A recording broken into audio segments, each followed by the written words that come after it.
Hello, hôm nay cô làm video để hướng dẫn các con học về thì hiện tại đơn, the present simple tense. The present simple tense. Cách dùng use. Chúng ta dùng thì hiện tại đơn để diễn tả hành động xảy ra thường xuyên ở hiện tại, thói quen. Thói quen trong tiếng Anh mình gọi là habits. For example, my father usually goes to bed early. My father usually goes to bed early. Bố tôi thường đi ngủ sớm. Chúng ta dùng thì hiện tại đơn để diễn tả chân lý, sự thật. Facts, truth. For example, World Cup takes place every 4 years. World Cup takes place every 4 years. World Cup diễn ra 4 năm một lần. Chúng ta cũng dùng thì hiện tại đơn để diễn tả thời gian biểu, lịch trình. Timetable. Schedule.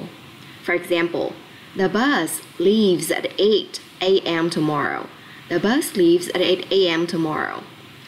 Xe buýt xuất hành vào lúc 8 giờ sáng mai. Nói về công thức, dạng thức của thì hiện tại đơn, form. Thì hiện tại đơn mà đi với động từ to be thì chúng ta có động từ to be có 3 dạng hiện tại. Đó là am, is, are. Về công thức chúng ta có the positive form. Thể khẳng định chúng ta có I am. Or the short form is Okay. I am. For example, I am a student. Or I'm a student. He, she, it is. Or he's. Or she's. Or it's. The short form. For example, she is very beautiful. Or she's very beautiful. You, we, they, are. That's the full form. For the short form we have you are, we are, and they are.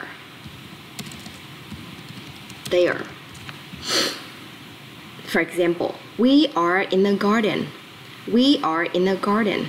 Or the short form, we're in the garden. For the negative form,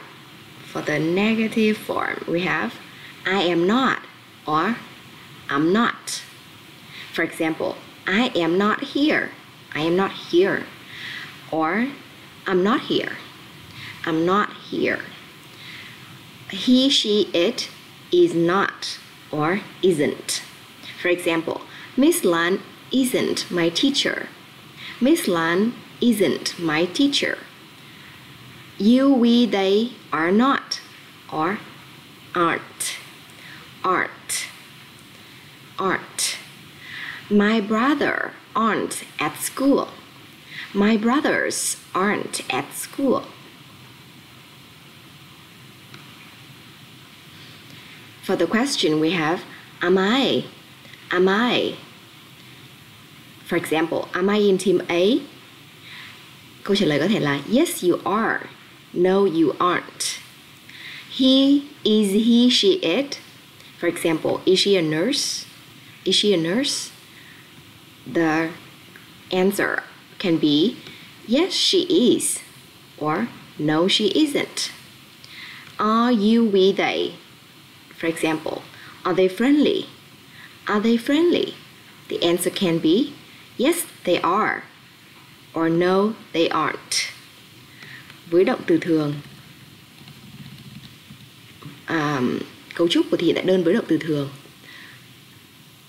For the positive form, thể khẳng định chúng ta có I, you, we, they, verb. Động từ chúng ta để nguyên mẫu, không chia gì cả. For example, I live in Hải Phòng. For he, she, it, đối với các chủ ngữ he, she, it và các danh từ số ít thì chúng ta phải thêm s hoặc es sau động từ. Ví dụ, for example, she lives in Hanoi. She lives in Hanoi là chúng ta phải thêm s vào sau động từ live, bởi vì chủ ngữ là she, là ngôi thứ ba số ít. For the negative form, đối với thể phủ định chúng ta có I, you, we, they, don't verb. Don't. For example, they don't usually get up late. They don't usually get up late. Họ không thường xuyên dậy muộn. He, she, it doesn't verb. Doesn't. Or you can also say doesn't or doesn't. Okay, doesn't or doesn't. Both are acceptable. He doesn't like beer. He doesn't like beer. Anh ta không thích bia. For question we have do, I, you, we, they, verb. For example, do you speak English? Do you speak English? Bạn có nói tiếng Anh không? Does he, she, it, verb. Chúng ta chú ý khi đã có does hoặc là do ở đầu câu để hỏi thì chúng ta sẽ để động từ nguyên mẫu. For example, does your cat sleep a lot? Does your cat sleep a lot? Động từ sleep chúng ta để nguyên không chia, đúng không ạ? Con mèo của bạn có ngủ nhiều không? Dấu hiệu nhận biết trong câu ở thì hiện tại đơn thì thường có các trạng từ chỉ tần suất và chúng được chia thành hai nhóm. Trạng từ chỉ tần suất trong tiếng Anh mình gọi là adverbs of frequency. Nhóm trạng từ đứng ở trong câu chúng ta có always,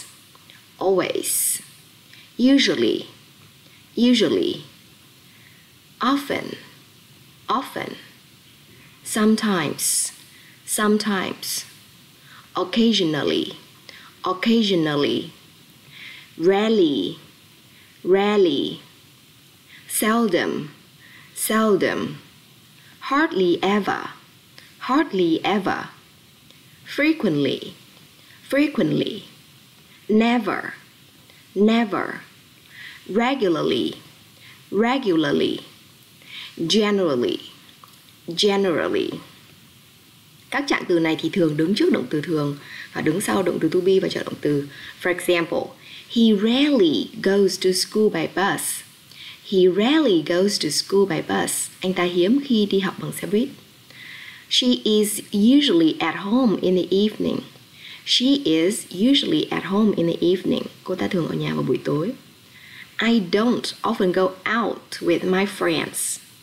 I don't often go out with my friends. Tôi không thường xuyên đi chơi với bạn. Nhóm trạng từ đứng ở cuối câu chúng ta có every day, every week, every month, every year, once, twice, three times, four times, from time to time, every now and then, every other day. For example, he phones home every week. Anh ta gọi điện về nhà mỗi tuần. They go on holiday to the seaside once a year. Họ đi nghỉ ở bãi biển một năm một lần. Cách thêm s, es vào sau động từ. Nếu mà chủ ngữ là ngôi thứ ba số ít như là he, she, it hoặc là danh từ số ít thì động từ chúng ta phải thêm đuôi s hoặc es. Quy tắc như sau. Thêm s vào đằng sau hầu hết các động từ. For example, work, works, love, loves, read, reads, see, sees. Thêm s, thêm es vào các động từ kết thúc bằng những cái đuôi như sau: ch, sh, x, s, z, o. For example, miss, misses, mix, mixes, watch, watches, go, goes. Đối với những động từ tận cùng là y dài, trước y dài là một nguyên âm, ví dụ như là u, e, o, a, i, thì ta giữ nguyên y dài và chỉ việc thêm s thôi. Ví dụ, for example, play, plays, buy, buys, pay, pays. Nhưng đối với những động từ kết thúc bằng y dài nhưng trước y dài là một phụ âm thì ta đổi y dài thành y ngắn và thêm es. For example, fly, flies, cry, cries, fry, fries. Trường hợp ngoại lệ đó là have, chúng ta chuyển thành has, have, has. Cách đọc ses. Động từ danh từ tận cùng là các cái đuôi là như thế này. Thì khi thêm s được đọc là s. For example, stocks, stops, roofs, months, books, cuts. Động danh từ tận cùng là các phụ âm còn lại hoặc là nguyên âm thì khi thêm s chúng ta đọc là z. For example, enjoys, enjoys, stays, stays, dogs, dogs, pens, tables, lives, lives. Động từ danh từ tận cùng là các đuôi như thế này thì khi thêm es chúng ta đọc là es được đọc là is. For example, watches, watches, washes, washes, fixes, fixes, misses, misses, buzzes, buzzes. Động từ danh từ tận cùng là o khi thêm es được đọc là z. For example, does, does, goes, goes.